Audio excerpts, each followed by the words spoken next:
Singapore's green data center push is accelerating cooling efficiency upgrades, with BDX's Sin1 cutting cooling energy use by 7%. To discuss their broader impact on Singapore's digital economy, John Curry of Digital Realty and NUS's Dr. Tan Hong Ming join us on the program. Dr. Tan and John, thanks for joining us. What makes cooling data centers in tropical climates like Singapore particularly challenging? Right, thanks for the question. So when people think about cooling, they usually focus on temperature, right? But in Singapore, humidity is also just as important, right? And this is often overlooked. So high humidity affects how cooling systems operate because the facility has to manage moisture as well as heat, and this adds energy demand and operational complexity, right? So another challenge that we have is that in Singapore we have limited opportunity for free cooling, right? Because the outside air is just warm and humid most of the time of the year. Look, the challenge isn't simply keeping data centers cool, but doing so efficiently as computing demands rise. Singapore's year-round heat and humidity create a uniquely challenging operating environment for data center operators like ourselves. Unlike more temperate markets like Korea or Japan, operators have fewer opportunities to rely on natural free cooling methods, making cooling systems much larger component of the overall facility consumption. How feasible is thermal optimization across Singapore's existing data centers? Oh, so great question, right? Thermal optimization is definitely feasible in the existing data centers in Singapore, right? But it really depends on the measurement quality, right? And the operational capability of the existing data centers.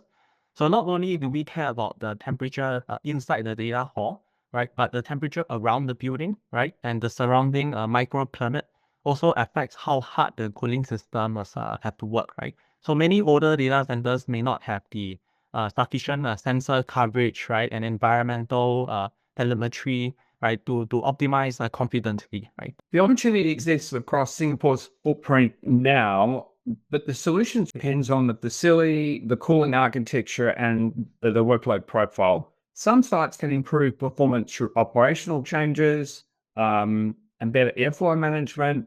Others may need liquid or hybrid cooling environments. Managing that thermal environment, it is possible, but it depends on a blend of technologies suitable for each workload environment that you put in place.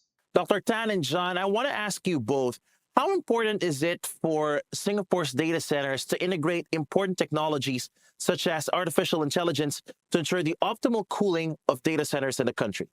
No, I think it's very important, right? AI and data science, machine learning can cover blind spots that we as humans cannot see. We can analyze much more data, right, at a different scale and a different speed as well.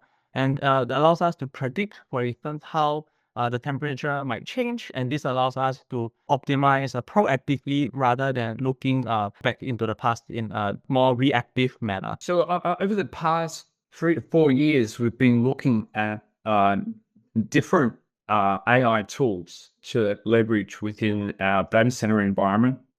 We've done a couple of early demos here in Singapore, and I think we did one in our facilities in Melbourne.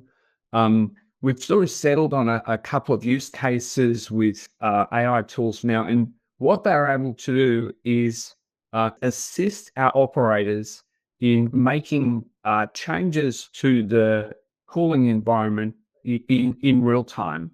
And so if you think about day to day, we're using our devices, online devices to do banking, or we may be using it to travel through train stations and buy ticketing and do shopping. During the day, you see a marked increase in the IT workload and use of electricity, and therefore increase in temperatures. And so during those periods, our AI tools are able to, suggest changes to the cooling infrastructure that our operators can make real time. And how will these cooling and efficiency improvements help Singapore meet its long-term sustainability goals? Right. So electricity is valuable and scarce. It's a commodity, right? So you not only can use it for cooling and efficiency, or like you use less of it. And if you use less of electricity, the electricity can be freed up for and support other parts of the economy, right? Such as housing, transport, manufacturing, digital services. And this is because for Singapore, land and energy resources are quite constrained for us, right?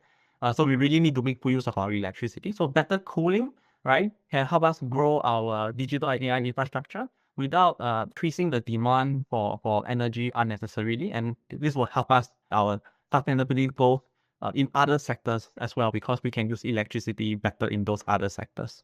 Look, data centers are a critical part of Singapore's digital economy, and demand and capacity is expected to continue to grow as organizations adopt AI, cloud, and data-intensive technologies.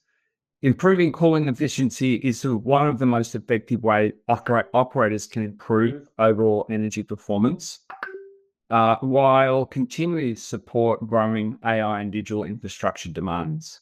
Now, under Singapore's standard 697, the 2023 Tropical Data Center Standard, the IMDA has said operators can potentially achieve 2 to 5% cooling efficiency for every 1% of increase in temperature within the building, and still maintain safe conditions for IT equipment.